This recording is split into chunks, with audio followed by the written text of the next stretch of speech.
Tarsius kecil. Permata yang terancam hilang dari bumi Nusantara.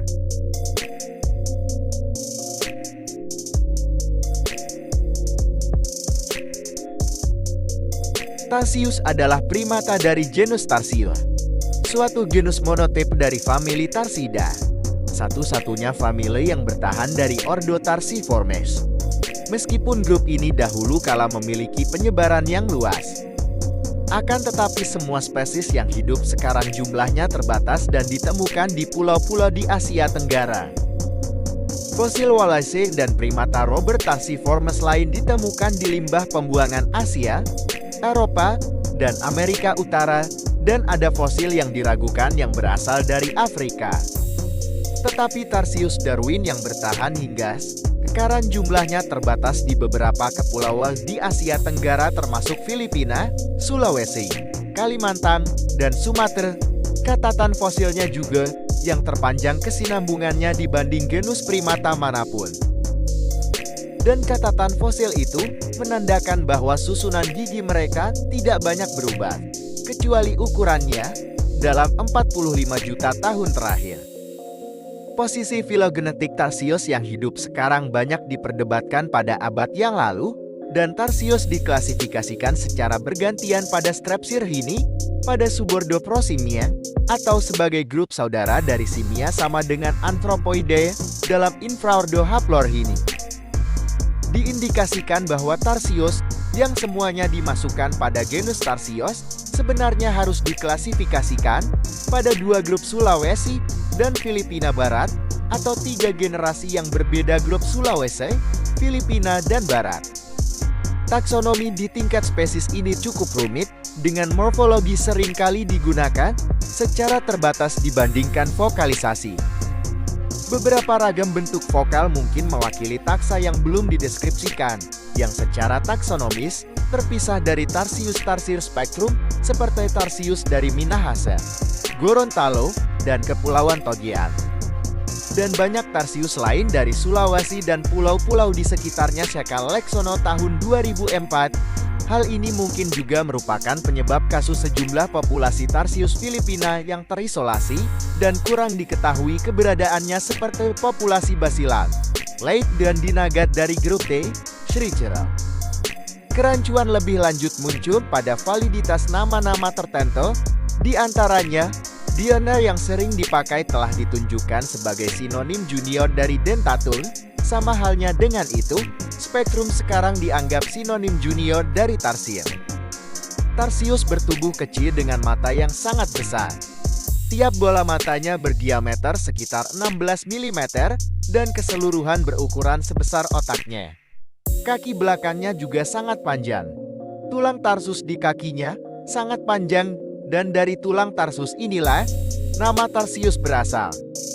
Panjang kepala dan tubuhnya 10–15 cm, tetapi kaki belakangnya hampir 2 kali panjang ini. Mereka juga punya ekor yang ramping sepanjang 20 hingga 25 cm. Jari-jari mereka juga memanjang, dengan jari ketiga kira-kira sama panjang dengan lengan atas.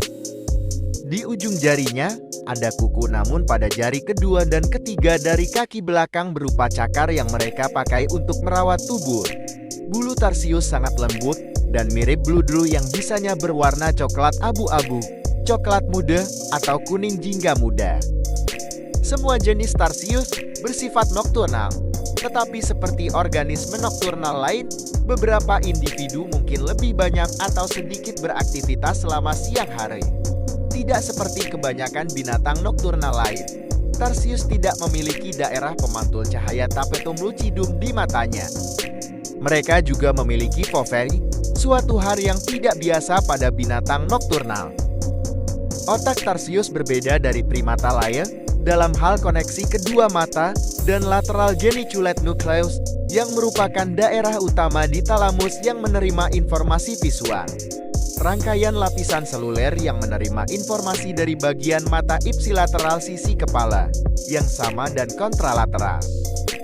Sisi kepala yang berbeda di lateral geniculate nucleus membedakan Tarsius dari lemur, kukang, dan monyet yang semuanya sama dalam hal ini. Tarsius merupakan satwa insektivore dan menangkap serangga dengan melompat pada serangga itu.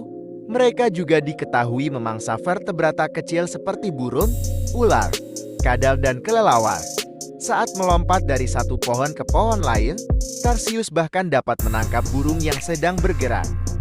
Kehamilan berlangsung 6 bulan, kemudian Tarsius melahirkan seekor anak.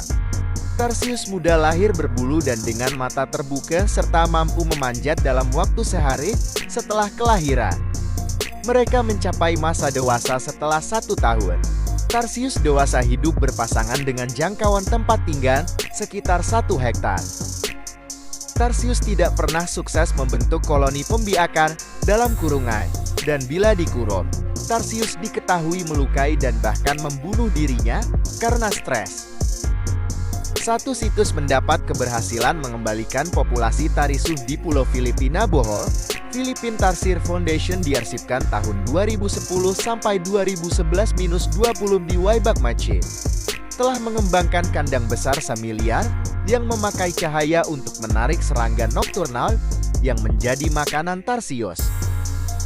Pada tahun 2008 dideskripsikan Tarsius seo yang dianggap berstatus kritis dan terdaftar dalam 25 primata paling terancam oleh Conservation International dan Primate Specialist Group tahun 2008. Akan sangat menyedihkan jika kita kehilangan primata yang satu ini, karena hewan ini sangat unik dan layak untuk diperhatikan.